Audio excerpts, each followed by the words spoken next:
We are in for a treat. We're gonna break down your mental fortitude, really bring you to the next level mentally, physically, and how your life be excellent for 2025 with none of the amazing Michele Schalin. She is a huge powerhouse here in Austin, Texas, who's changing lives every single day.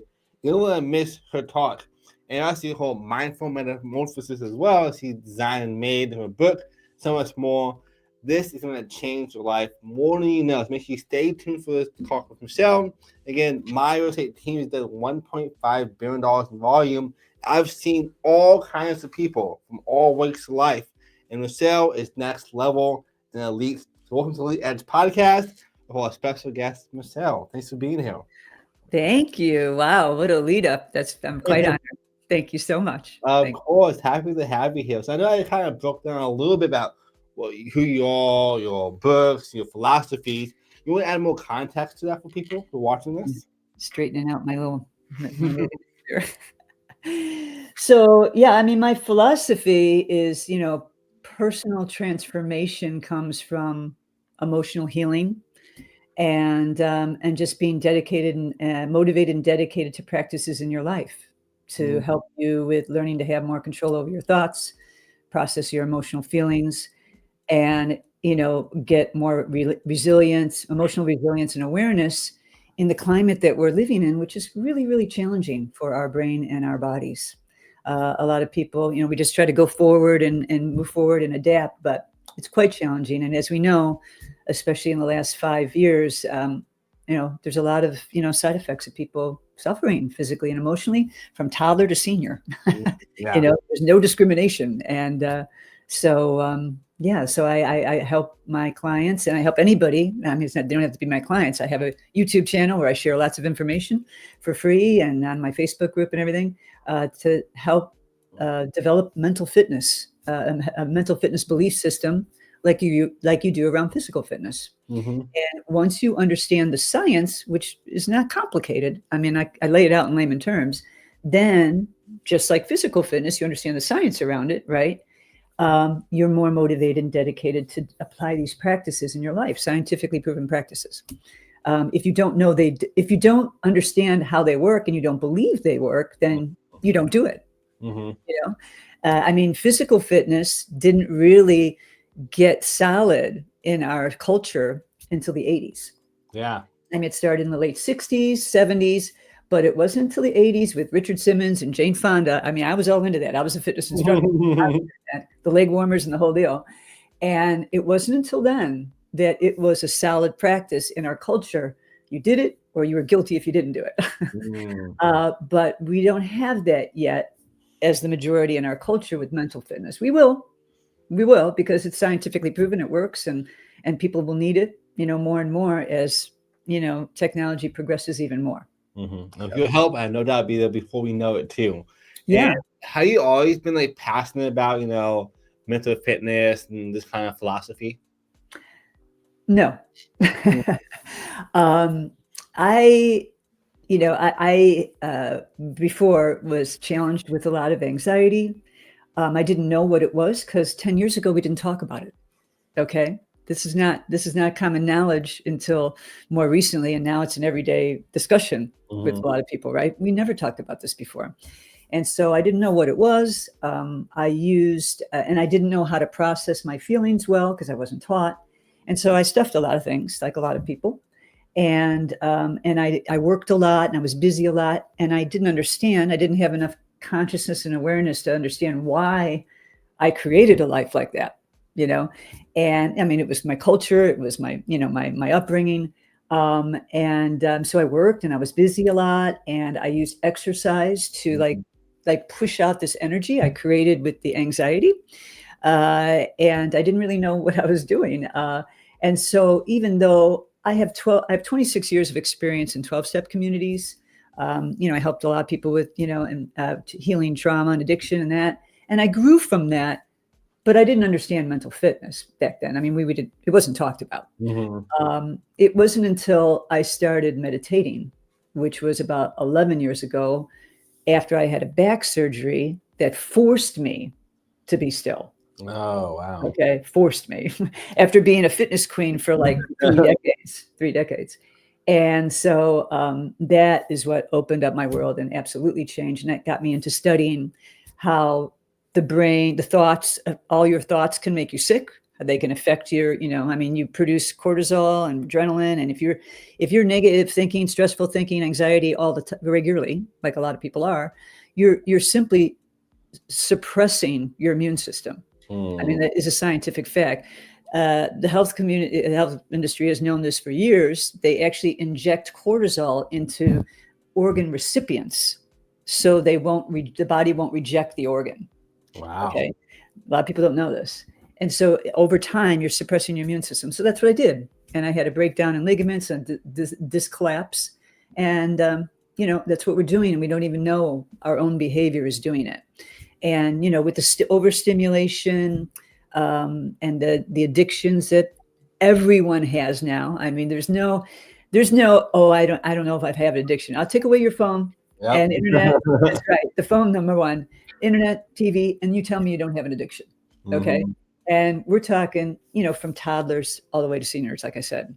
I mean, you know how you see a lot of people using, and I don't know if you have this behavior, but using screens and Mhm. phones and stuff to preoccupy their children when they're babies and toddlers. Good, don't do it, because I'm serious. They're damaging their child's developing brain and they don't even realize it. There is science around this where they Mhm. scan the brains and they see brain damage. And one of the things I share in my book, I can share all these resources that I'm going to be talking about with you now in my book. Perfect. And one of the things, I remember when I was starting to write the book, I had friends that had toddlers, and they would tell me like, "Oh my God, if I take away the phone or the iPad, they throw such a tantrum. It's mind blowing."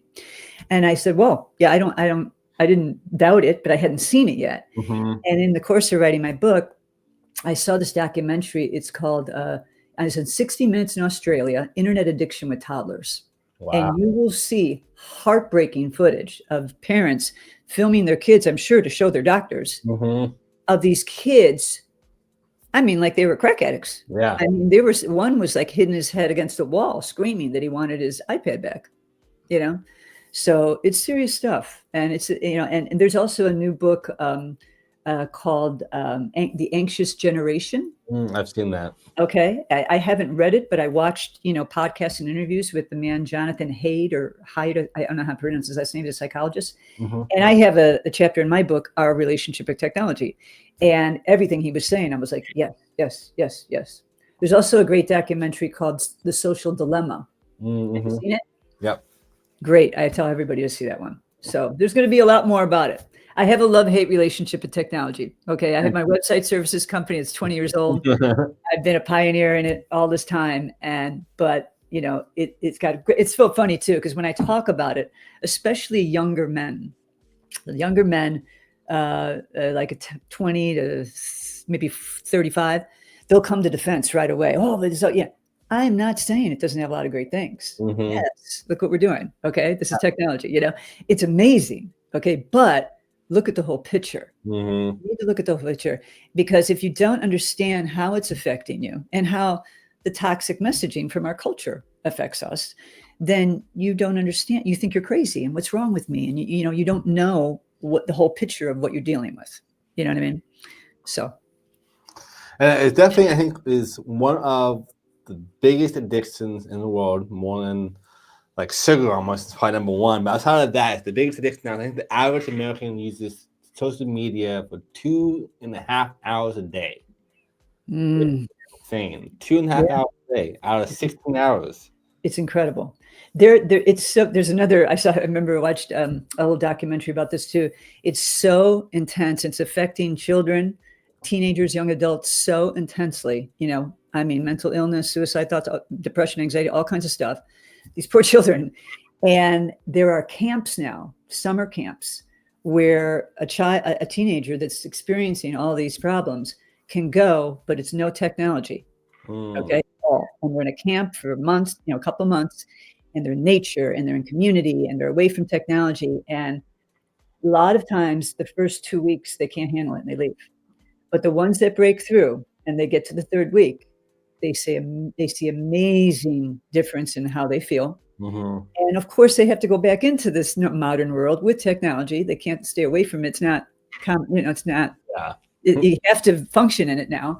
But at least they saw, and now they have awareness that, wow, my behavior around this is what was causing the issues. Yeah. And so, if they get stuck back into that behavior, they know that they can Mhm. pull out of it again, and they know what to do. You know what I mean? But if they don't have the awareness and they never had that break, they don't understand. Yeah, I love that. I know for me, social media is super addicting, and I'm a grown up, and I still know how bad it is. Of course, it's like because it hijacks your brain. Mm-hmm.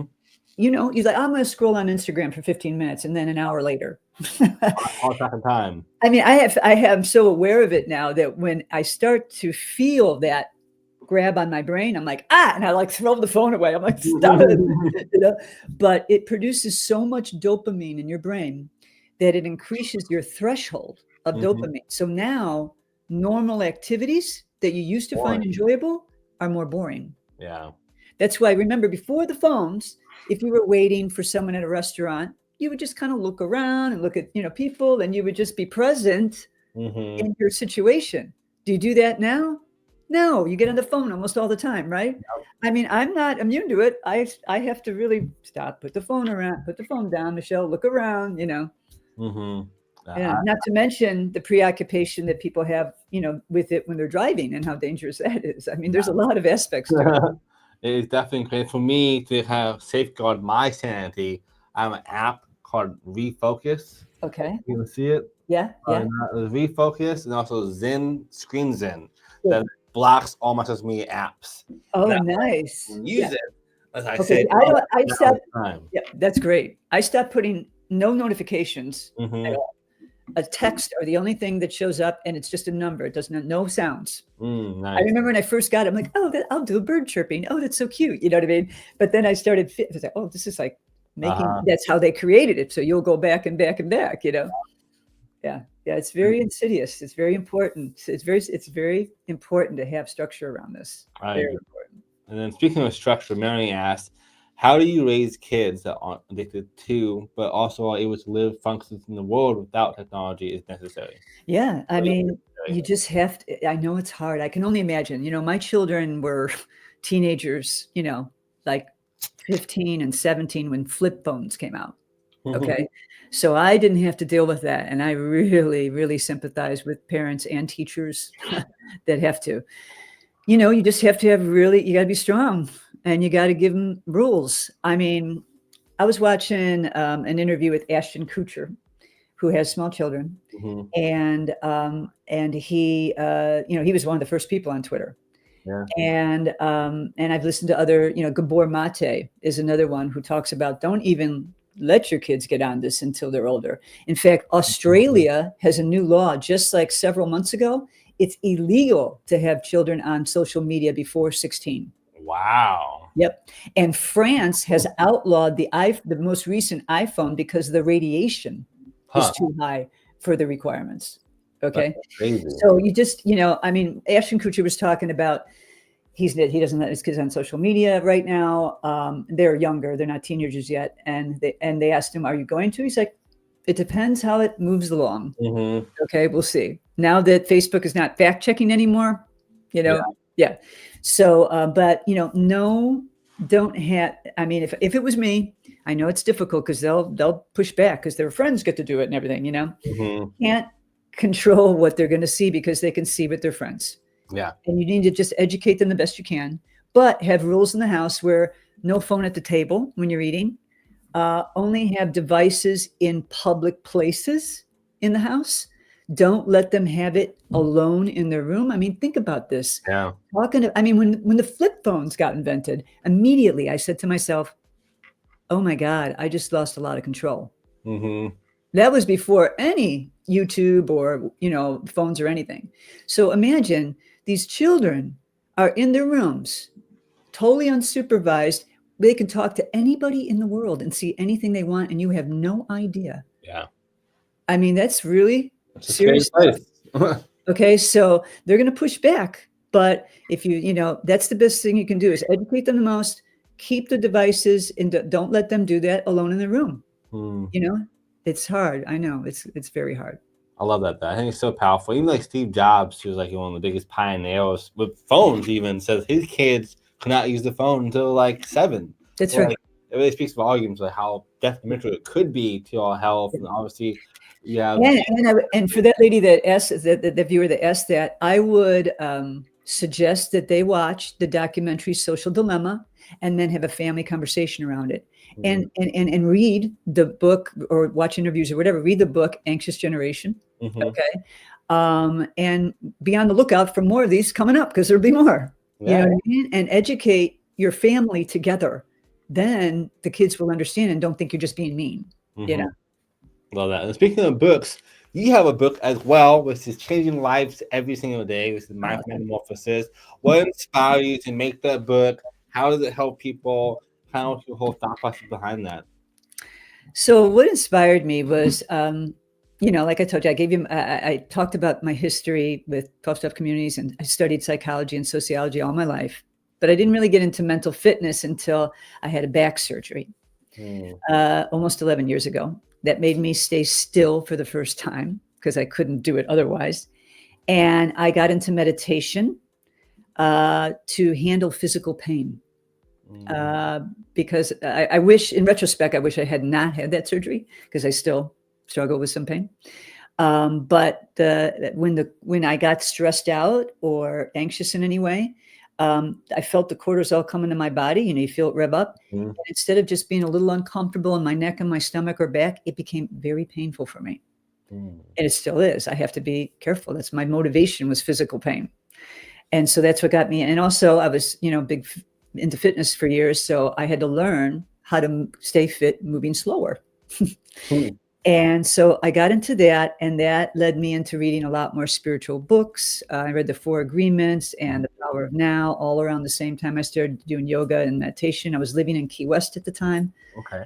And a lot of things started coming up. I had grown a lot through my life with all the work I had done on myself and the self-development, but I never went inward. And we are inward beings, but we're living in an outward way of living, which causes a lot of suffering for us. We don't realize. And so many people are uncomfortable with going inward because they're overstimulated. Their brain's overstimulated. Their body's overstimulated. They're not taught how to do it.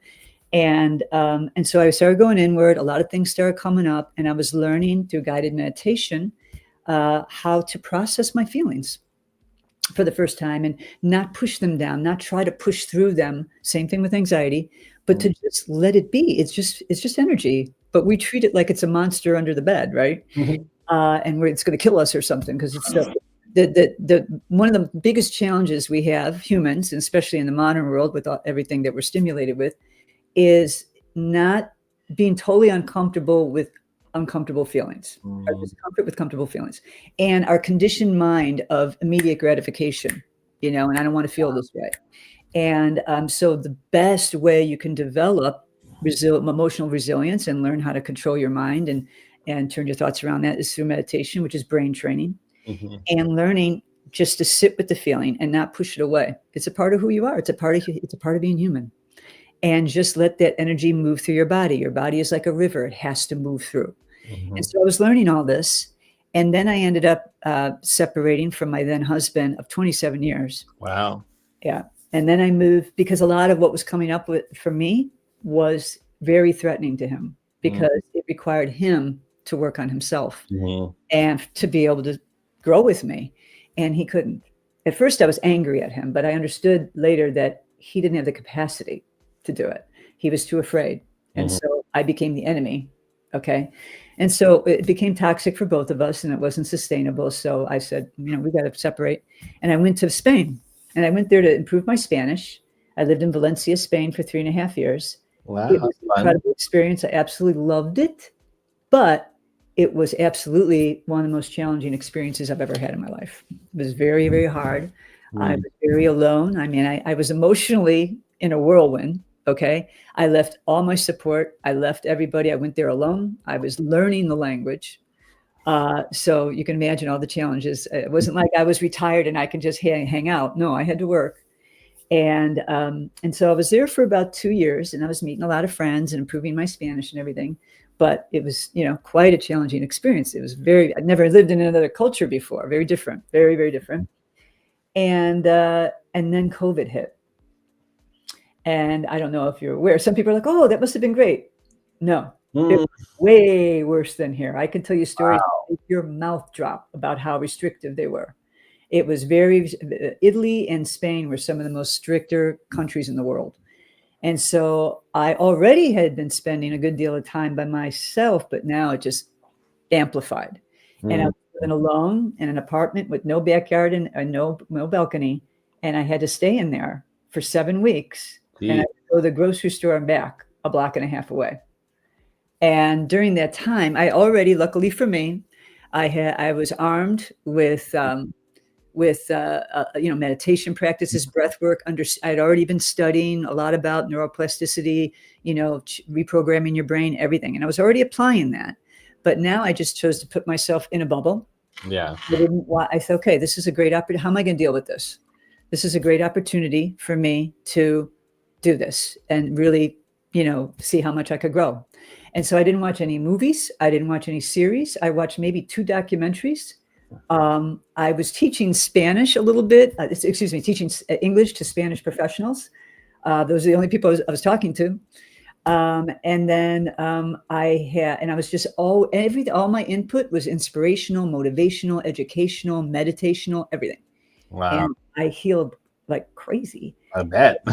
And I had an amazing shift. And that's why on the front of my book, I should have it right here with me, is a picture of me in a cocoon coming out of with a butterfly in my back. And because I said to my friends, I feel like I came out of a cocoon. Like that's how much I feel I've changed. And I've continued that process because it's a lifetime process. You're always, you continue to grow. That's how it came. I basically, and also during this experience, I had a very, very strong, thank you, You're welcome. available on Amazon, English and Spanish, and Audible in my narration in English. Yeah. And on other platforms too. It's on a lot of platforms. It's in different online libraries and everything. And on Barnes and Noble, all kinds of stuff. And I went through an incredible shift. I knew that a lot of people were suffering like I was, and I knew I could help them a lot. And for the first time in my life, I had a very, very strong experience with the spirit. And I always believed that spirits were there to help us, but I just never had that kind of experience before. And it was with my mom, who had died 30 years previous. And it was absolutely beautiful. It was a presence, and it was like a soul language. I didn't hear her, I didn't see her, but I absolutely knew it was her. And it wasn't intentional. It just came to me. And it was beautiful and deep, deep, deep forgiving. And she actually gave me the message that you need to write a book and tell people about what's happening to you so you can help them. I had wanted to write a book years ago about different addictions, and I was going to call it What's Your Poison? But yeah. I never got around to a lot of people because the book is a big, big, big project. Right. And so I never got around to it. So that came to me. And then I was like, you're right. I got to do this. So that's how it came about. That's how my business came about and the book. That is an incredible story. And can only imagine how much you grew, being by yourself, totally isolated, and not falling prey to the vices of social media and TV, which is how you truly grow. So that's amazing. Yeah, it was crazy. And then it was funny because when I wrote my book, I had to balance work and writing the book. And I actually got an additional job to help me afford the publishing of the book because I'm self-published and it's very expensive. I bought all these versions. So I got a job with a call center for the first time in my life with Progressive Insurance. Wow. Okay. So I was doing all of this at the same time. And I had no work balance at all. It was intense. And I felt like an imposter. It was imposter syndrome thing because I'm writing this book about balance and meditation. And I'm like, not doing well. I was like crying every night for the first 6 weeks. And I had committed this job for 6 months, And so then I was like, okay, Michele, this is the ultimate mindfulness challenge. You just got to up everything you're doing and you're going to get through this. And I did, And here you are. What has been your favorite success story you had so far? Your clients that have read this book or working with them. You know, there's so many. If you type in Mindful Metamorphosis and you go to my Google business listing, you'll see over, like, I think it's over 120 something reviews now of people's experiences with working with me, with my overnight retreats, women retreats I do at my house for inner child healing, for the breathwork and sound healing sessions that I have regularly in the Austin and Buda area. And I do them at retreats and private sessions and that. But the thing that comes to my mind mostly is when I was during the quarantine and I decided to, I was going to write this book and I was going to build this company. And I was involved, all of Europe, not just Spain and Italy, everybody was locked down. And I was already involved with this group. It was called Internations. It's a really, really big expat networking group, and that's very, very popular all over Europe and in different Asian countries. And they were doing, in-person events all the time until the lockdown, and then everything went online. And everybody was doing all these workshops. And I was like, okay, I'm going to start doing workshops for, how dealing with what we're dealing with, and showing them all the different practices and stuff they can use, and teach them how to do meditation, and teach them breath work and mindfulness, and talk about all the things that I was learning and doing. And so I was doing it through this organization. I couldn't make any money, but it was great practice for me to get it out there and just really help as many people as I could. So that was pretty wild, because I was helping hundreds and hundreds of people. I mean, maybe thousands, yeah. So, and they were very grateful because a lot of them didn't have this education, they didn't have these tools, and they were really, really having a hard time. I love that. What do you think are the easiest, or not even easiest, the most actionable steps for people watching this right now to start the practice of fortifying the mental, fortitude, and be more resilient, and having that discipline and having that mental fitness you're speaking of? Meditation is number one. Meditation is absolutely essential to get emotional resilience and get more control over your thoughts. So a lot of people don't want to hear that. Breath work, meditation, yoga, learning to be still. Now, we all do meditation and we don't even realize it. The common denominator with all the different techniques of meditation is intense focus. Okay. When I was teaching English in Spain to a lot of different professionals, I had a younger man in his 30s. He said, I really miss when I was in sports and when I was in high school, because I could totally disconnect. And I'm like, but you weren't disconnecting. You were connecting. You were focused really intensely on what you were doing, and all that chatter went in the back. Okay. He's like, oh, you're right. So that's what it is. Intent focus. It can be gardening. It can be working out. It can be dancing. It can be artistic. It can be all kinds of stuff. Okay. Intent focus, because especially something that brings you joy, intent focus on joy. And that is like the biggest, most important thing for your well-being. And I really, really love teaching meditation because it's an absolute superpower. It changes everything in your life. Everything. Imagine you can you can calm your mind and body. You can learn after, with practice. It takes practice. It's training. Just like, the approach needs to be compassionate and loving. Most of the time, people make the mistake of approaching it with criticism and judgment of themselves. They expect it to work like that, and they get really impatient and they quit. Okay. And they have the wrong goal. A lot of times people have the goal of quieting their mind. It's not going to happen. Okay. Yeah. That's impossible. Your mind's constantly going. The goal should be focus. Your mind wanders and you refocus. That's the goal. Refocus. And that is the actual training, the wandering, refocus, the wandering, refocus. Okay. And that's like pumping up your muscle and building, working out. That's the training. And guided meditation is great for people because it gives you prompts. It's a lot easier for beginner meditations and just focus on your breath. Okay. So I've been using an app called Insight Timer for years. And it's great. And you can get a free version, and you have thousands of beautiful meditations for years. Anybody wants to contact me, I'll be happy to turn you on to it and send you some of my favorites. But I've done a great amount of mental training through that app. And so you can't control the thoughts that come into brain. You can't. Mm-hmm. You can purposely and intentionally put good input into your brain on a regular basis. We all talk about keep away from the negative stuff, but we don't talk enough about intentionally listening to good input on a regular basis. That's super important. You can't control the thoughts, but with working out, you can actually learn to control you turn the thought around. Okay. Working out in your brain with the meditation. Okay. You learn to control. And so that's the mindfulness and the observation. Okay. Without that, you don't have any awareness. These thoughts are going back in your mind. They're controlling it. We live our life 95% from our subconscious. Yep. Okay. So if you don't have the awareness, you don't even know. I mean, years ago when I did it ran me. I reacted to everything. I was totally overwhelmed and had a lot of problems with it. But now I understand I can learn how to control that. I'd invite anybody to check it out on my YouTube channel.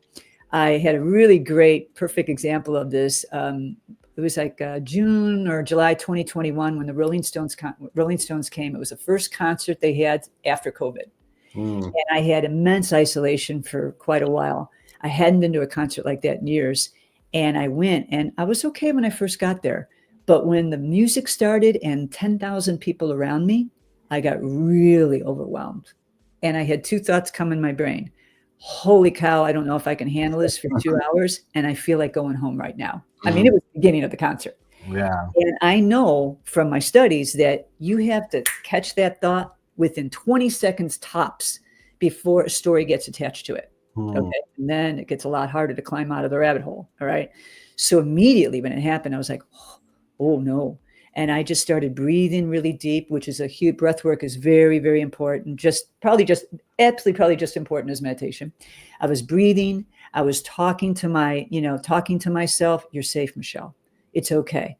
This is an iconic moment. This is incredible. Look at this experience after all we went through, and here we are together. And I was moving to try to get the energy out of my body.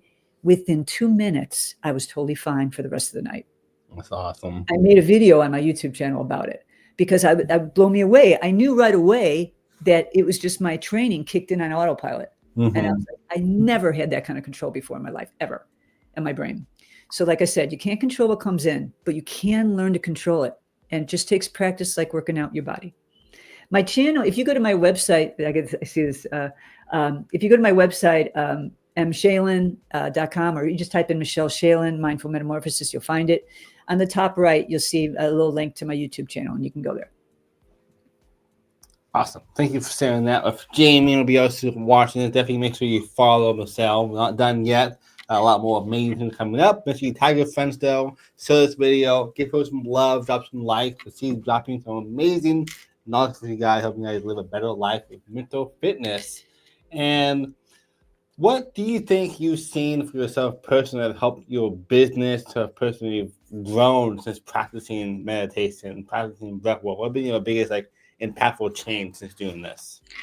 More balance, more work-life balance, being kinder to myself, because I really worked on developing, love and compassion and a lot of inner child working, healing and stuff like that. And not only just liking, but really deeply loving myself.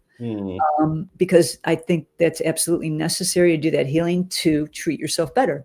If you don't really like yourself, you don't think you're good enough and all that, you don't treat yourself good. It's like if you had if you had somebody you didn't really like that much, it's harder to treat them good, than a person you absolutely adore, right? Yeah. I mean, you're a good person, you'll treat them good, but you know what I mean? It's more effort, And so it just comes naturally to take care of myself more.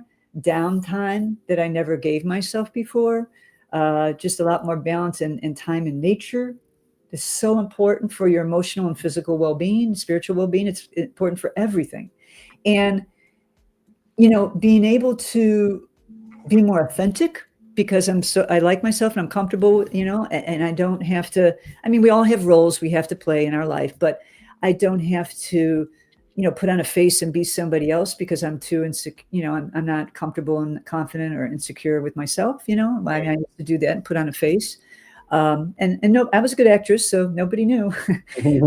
Now it's comfortable and it's authentic. And when you do that, your vibrational frequency, we're all energy and we have frequency in our body, and our whole body is frequency and energy. And you raise your vibrational frequency when you're more authentic. They say they used to think love was the highest, the energy of love was the highest frequency. But now with a recent study, oh, I forget what it's called, um, they've realized that authenticity is higher vibrational frequency, which makes total sense. And that authenticity was the most important thing for your well-being and your health, everything. But think about that. The Mm. more comfortable you are with yourself, you're going to be in the rest and restore parasympathetic system more often. You're not going to be in flight and fight as much because you're just who you are and you're comfortable with who you are. Your body's more at peace and it's calmer. And that just makes a lot of sense. Yeah, Of course, you're going to be more authentic, and then you feel more calm, and you feel more at ease in being more vulnerable and taking risks and following dreams and things that you want to do in your life. You know what I mean? And whereas if you don't have that, you're scared to do all those things and you don't live the life you want. that's so powerful, and I think it does speak a lot of volume of how important it is, especially in this now new society, to be yourself and to be authentic and like let yourself shine. Because everyone can copy you. You are you for a reason, and people need more of that. Yeah, and we're taught that we're conditioned to do the absolute opposite. And if anybody hasn't seen it already, a big influence of me was Brene Brown, and what made her famous was the YouTube video, "The Power of Vulnerability." Fantastic video. If you've never seen, it's a TED Talk, and that made her famous. It went viral, and boom, she was famous. And she talks about the double standard we have in our belief around vulnerability. When we see other people do it, we're like, wow, they're so brave. That's incredible. They inspire me. But if we're afraid to do it because we're like, oh no, we're going to be judged. We can't do it. You know what I mean? That's so crazy. So you spoke about following your dreams and your passions. What advice would you have for entrepreneurs out here who listen to this to get started on their journey to become entrepreneurs, to do their business, to be themselves? Well, the mental training and the things I'm talking about will help you feel more comfortable, help you heal. Everyone's got emotional baggage, right? Help you heal and get more confident to be more vulnerable and follow your dreams and take risks, and you'll have less fear in life. Okay, I mean, fear is a part of life, but it's a part of the human emotion. I think it's also delegating when you can. Paying a real close attention to your balance, your work-life balance, because I understand when you're an entrepreneur, this is your baby. You got to work hard sometimes, all right?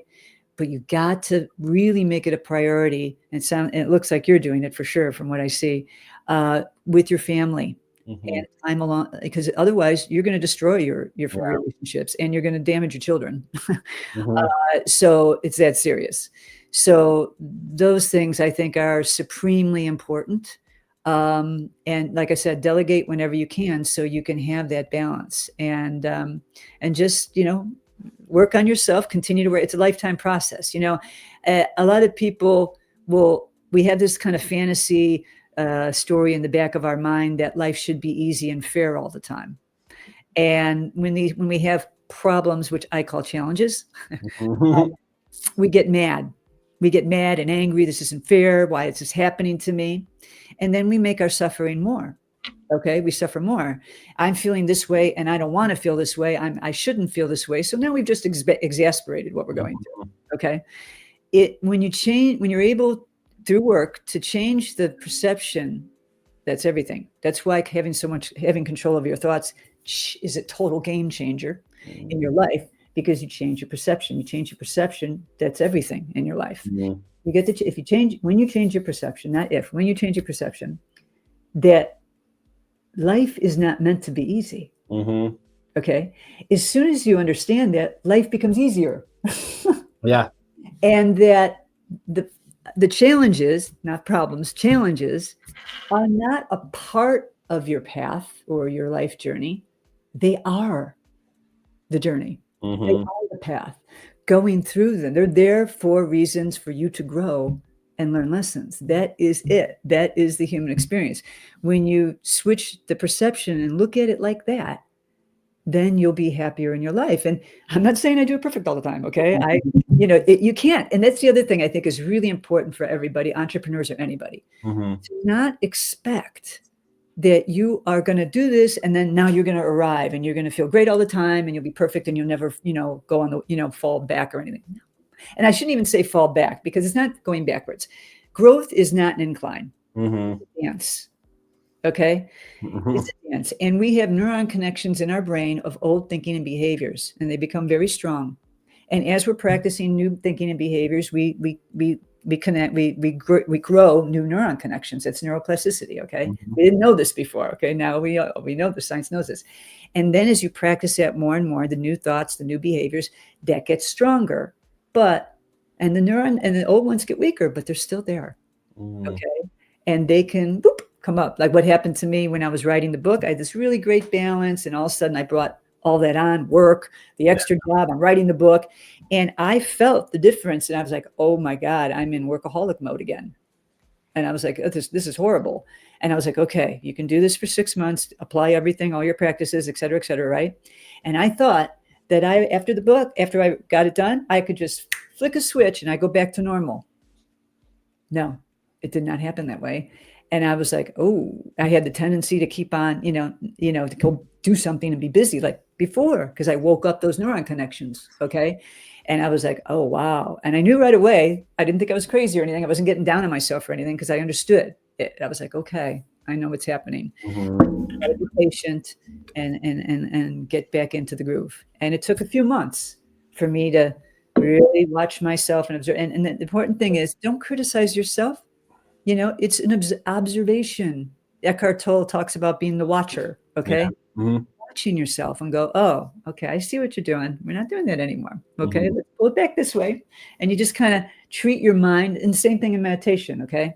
When you wander or you start, getting off track a little bit, you just treat your mind gently, like you would a small child or a dog. Okay. You're just like, it's okay. Bring it back here. All right. And just be loving and compassionate to yourself, and understand the best, I think the best gauge of progress in your growth is how fast you get back on track. Mm-hmm. Don't expect that you're not going to get off track. Mm-hmm. The only way you're going to stay, on an incline like this is if you live in a monastery, you're practicing constantly and you don't have technology around you, it's just wholly unrealistic.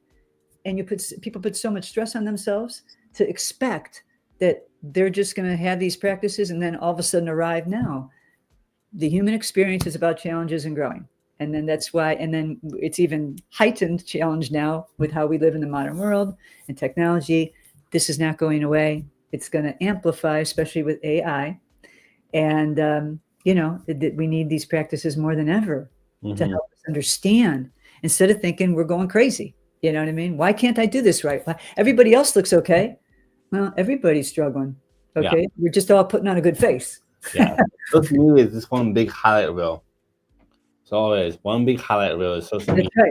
No one's so bad size and what happened to them. Like for me, like I was homeless as a kid from 12 to 18. You need to write a book. I've been hearing about your story.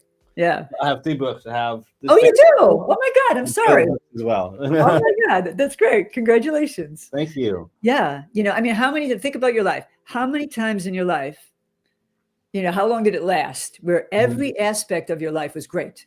Yeah. Your work, your personal, physical, and everything was just, oh, it's awesome. That's temporary. Mm-hmm. There's going to happen. Something's going to happen. That's right. Because if everything was perfect all the time, we'd never grow. Yeah, and we kind of bored of it. We have no incentive. Yes. That's right.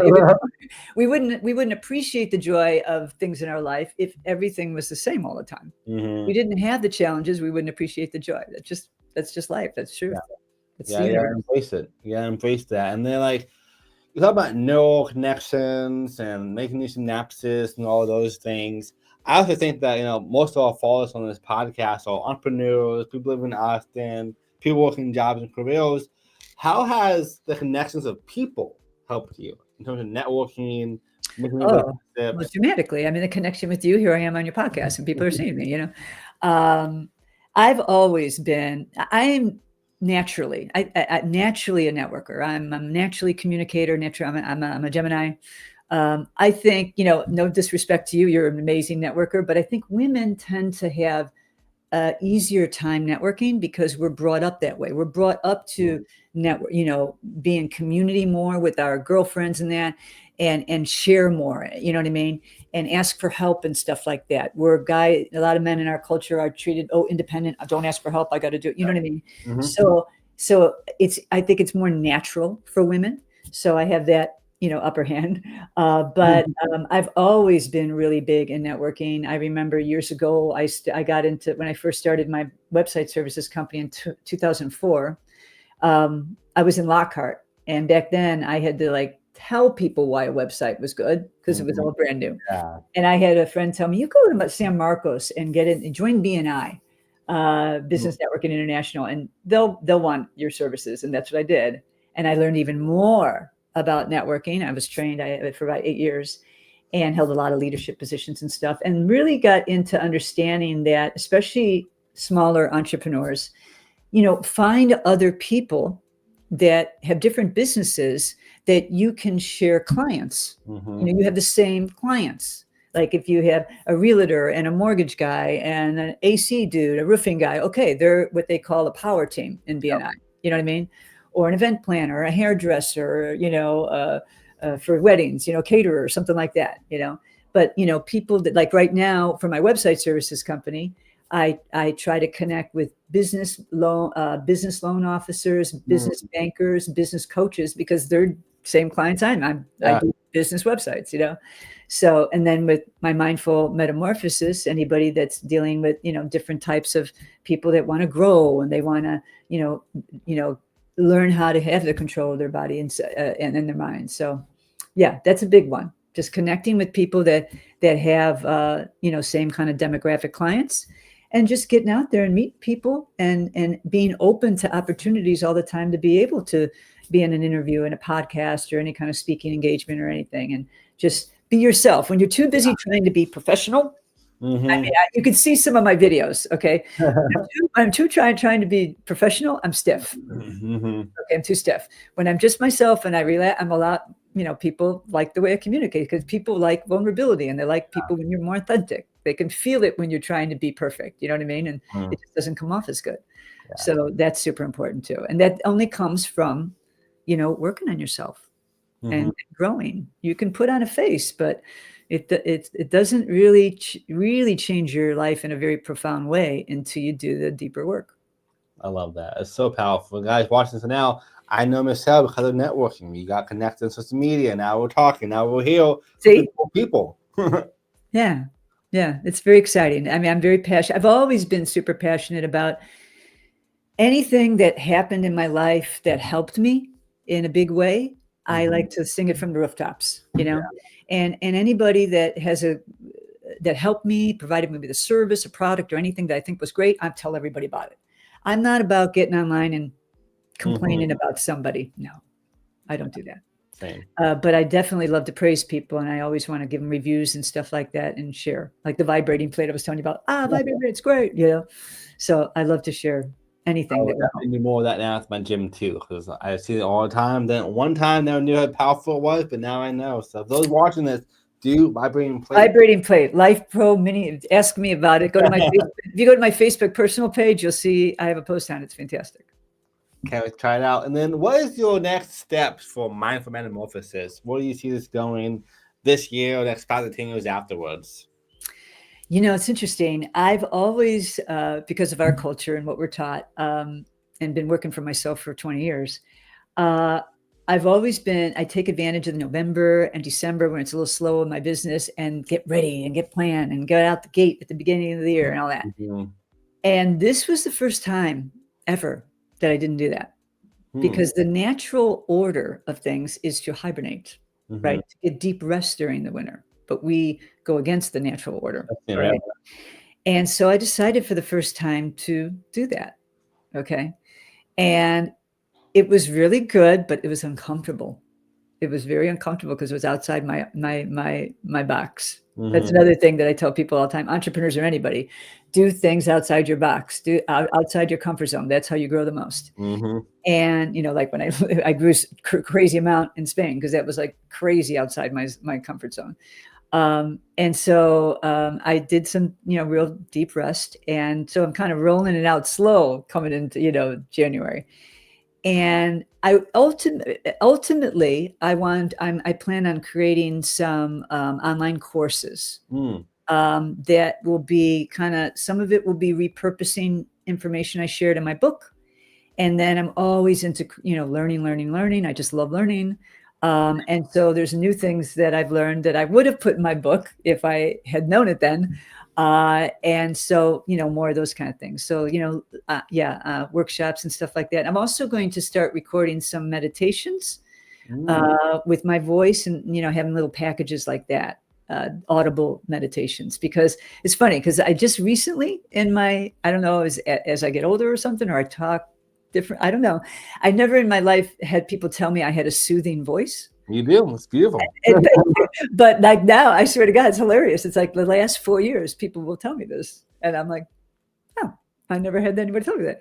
And so, yeah. So when I meditate, I talk slowly, Mhm. very much purposely, very slow. So I plan on doing that too. So those are two things for sure I want to do. Let me know. Every night, my wife and I listen to like this mindful meditation. There's like a woman talking in the background about manifest your dreams and so forth to kind of brainwash the subconscious while we sleep. So you have yours. Yes. Oh, I've been doing that for years. Us too. Yes, I've been listening. I can share some channels with you. I've been listening to affirmational stuff Mm-hmm. throughout the whole night, all for Yeah. years. It started in Spain, and I still do it all the time. And I share that kind of stuff with people all the time. Also really cool is if you write your affirmations down personally, your personal stuff, Mm. make a big Word document on it. Okay, all different areas of your life, and then you put on some nice little soft music, meditational music in the background, and you record it Mm. I've heard with that. your voice. Okay. So basically, it's powerful with your own voice. Okay. Mm-hmm. And mine is like 15 minutes long. And Wow. I have a gratitude list like that. I also have a pep talk like that, the stuff that I struggle with. Okay. Mm-hmm. And it's my voice. And I listen to it and I change it every few years. And it's very powerful. And I'll listen to it like when I get up in the morning, or if I'm feeling a little stressed, I'll put it on, while I'm driving or something like that. It's amazing. I'm telling you, the more good input, people will say, oh, Michelle, I tried affirmations. It didn't work. And I was like, how long did you try for? Yeah. 2 weeks. I'm like, okay, we see repetition is how your subconscious learns. Mm-hmm. That's how you reprogram your brain. We obviously see it works. We feel it in our life negatively, right? We Yeah. have stuff that we have adopted as a real belief in our life because we heard it over and over again. Okay. Whether it be from the culture or from our parents unintentionally or whatever. Okay. And propaganda, we see how it works. It works great. All Mm-hmm. right. You Oh say yeah. it over and over again, people believe it. So it's the same way for affirmations. Positive stuff works just as strongly as negative. We're just used to doing the negative more, Mm-hmm. So yes, that's a great practice. Good for you guys. Thank you. Yeah, I'm Yeah. super mindful as well. Having my upbringing, did many years of working on myself, personal development, I meditation. know you've changed dramatically. Fantastic. You got a great story. Thanks so much. You as well. And then, what would you tell yourself in the past? Speaking of great stories, you had your The life. advice I give my younger self, Yeah, your younger self. um, meditate, learn how to meditate and slow down.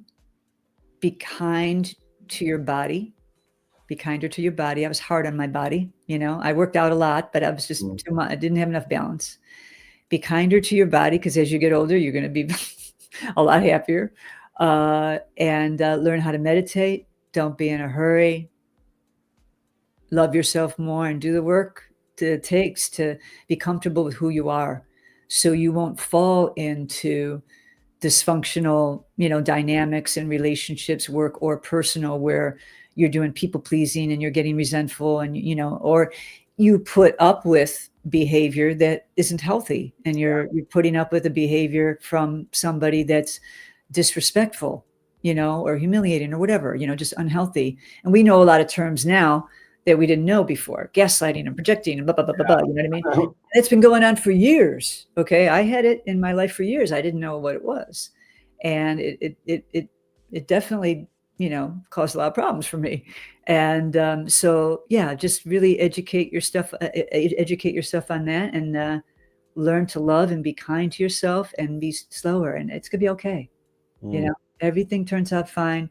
And also understand that life isn't meant to be, it's not meant to be fair and easy. Okay. When you learn that at a young age, you'll go with the flow more and roll with things, and not react as much and just pause and go, okay, how can I deal with this? I don't like what's happening. I can't change it. So how can I change the way I look at it so I can handle it better? Okay, that's key. And that control of your mind doesn't come without the training. I don't know if you're familiar with Eckhart Tolle. Yep. Okay, I'm a big fan. And he talks a lot about stop resisting what exists.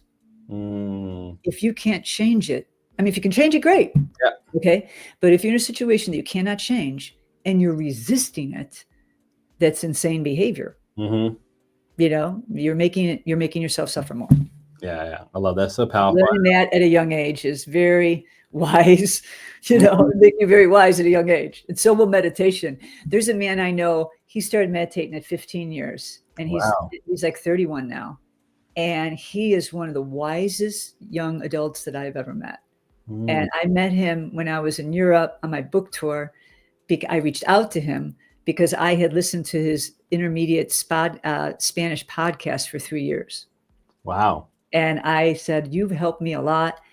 I want to give you my book in a free breathwork class because I was doing it in Frankfurt, Germany. And we met and we became friends. And he's amazing. Yeah. All about making sure your inner self is also beautiful to you, not just the outer self. Yes. And I think when it comes down to like your future and what you're doing now, what's one unpopular opinion that you have that you like to share? That everybody has an addiction. Good one. Yeah. People will be like, no, I don't. I'm like, because we like to be on our high horse sometimes and look down at somebody else. Well, why are they doing that? They know it's bad for them and this and that. And there's no shame around it. There's no shame around addiction. Any addiction, no matter what is substance, behavior, anything, you can get it around everything, right? The definition of an addiction, Gabor Mate talks about that. Great doctor, by the way. He's amazing. I give him a shout out in my book. He talks about if you have a behavior where you're engaging in that gives you short-term relief, but the long-term benefits are damaging, and you know that, but you can't stop. That's an addiction. And addictions typically come from unhealed trauma, and it's a coping mechanism. That's all addictions are. It's a coping mechanism because you don't know how to process your feelings because you weren't taught. There's no shame around it. But to understand, like, I know I have an addiction with my phone because it glams on and I really watch it. And I mean, I don't think, in this case, I don't think it's unhealed trauma because technology just. Yeah, it's designed that way. Yeah, exactly. So, but I'm like, okay, let's put it down. Let's walk away. I have a real, because I understand. Yeah. Well, this has been such a mindful experience. There's so much thanking myself for having you on our podcast today. What is one last thing you want to share before we hop off of this? What? One last thing? What? One last thing you want to share with the followers and watchers of this before we hop off today? That you can do this and you're not alone. If you want to change your life, and just, oh, I don't want to change my life so much. I just want to feel better. I want to feel more joy. I want to feel more gratitude. I don't want to feel overwhelmed. I don't want to feel, I have no control. I'm a slave to my mind and everything. You can learn how to do it. Okay. And you're not alone. Everybody's struggling with this, whether they're talking about it or not. And a lot of people are talking about it now. There's going to be more and more information and books and all kinds of stuff, documentaries and stuff about it in the future, for sure. But you're not alone. You can do it. And you just have to get support, but don't try to do it alone. Okay. You can have a person like you and your wife are into it. Great. When you have your partner helping you, if you have, it's like a workout buddy, right? And, if you have a friend, if you have a community, a coach, if anybody needs help, you find a coach. I do this work. I work with people privately. I create customized stress management programs for businesses and organizations. If you, find somebody that you can resonate with that can help you. Trying to do it alone is hard. Okay. Reprogramming your brain and learning how to do this stuff is one of the hardest things you'll do in life. Okay. But the benefits are mind blowing. Okay. You will feel so much better and you're never going to be in total control, but you'll feel more, you'll have more control over your thoughts and your mind, and you will feel much better, and you can focus on gratitude and joy more instead of what you're lacking and getting stressed out about. And you can learn, okay, I'm doing it now. I'm refocusing. Because Yeah. like I said, you can't control what comes in your brain, but you can learn to turn it around. It does not help to say, I'm not going to think that way. No, Mhm. you have to refocus. You have to say, no, let's think about gratitude. No, what's my intention? Be present. That's how you do it. That's amazing. Something I learned like a decade ago was like you should spend 10% of your time on the problem and 90% of your time on the solution. So if Michelle's saying it's like, okay, that happened, that came up, you're going through this thing. What can you do to make that not happen anymore? How can you redirect that experience? Right. And I think it's really important, I know we're getting to the end All here. good. Really, really important I'm not talking about toxic positivity. Okay. I think when you learn, I have a video on YouTube about this, you discern the difference between the crazy negative thoughts that we all have that come into our brain and the feeling of expression that's in your heart. Okay. Because I remember first when I realized that suppressed emotions can cause anxiety. I was like, okay, so I don't want to suppress my emotions, but I want to get control over my thoughts. You know what I mean? And that's what I learned. If I feel a sensation in my heart area, okay, that means I need to express it. I need to scream, cry, whatever I need to do. That's a human emotion. You have to let it come out. Okay. Like we talked about the blockages that all come, you need to have them move through you. Energy work and breath work is amazing for this. But you'll learn to see the difference. You'll feel a sensation in your heart. Is this heavy here? Or is it just my crazy thinking? If you don't feel nothing here and it's just this going around, that's what you can learn to change. I'm not talking about suppressing emotions. That's really, really important. That's amazing. And then how can all these amazing people find you? So, well, you can type my name in, Michele Schalin. You see it right there. It's 1L. Or Mindful Metamorphosis, and you'll find me right away. You'll see I'm all over. On my Instagram, M Schalin, Facebook, and YouTube. Thank you. Oh, I love this picture, by the way. Thank you. It's funny. That actually it was a very impromptu picture. I was on the top of a float in Key West, and my friend, and I was dressed up as Xena the Warrior. Wow, nice. And what I'm doing, she goes, oh, let me take a picture. And I pointed my sword. It's a sword. Some people think it's a microphone, but it's a sword. And it just came out that way. And it was so funny. When I went to Spain, some of the Spanish men would say that it was my Charlie's Angel picture. That's ridiculous. So thank you. This has been my favorite podcast I've ever done. Thank you so much. Oh, are you kidding me? Oh, so sweet. So fun. You're an You're amazing so sweet. person. I love you sharing. Definitely, guys, go follow Michelle. She will help change your life. Get her book, obviously, connect with her as well. And thanks so much for being here. Thank you so much for having me on, Jordan. I really appreciate it. Thank you. You're very welcome, of course. Well, then, this is Elite Edge podcast. We bring top players, help you become world class at what you do. Thanks for being here. We'll see you next time. See you at the top. Bye.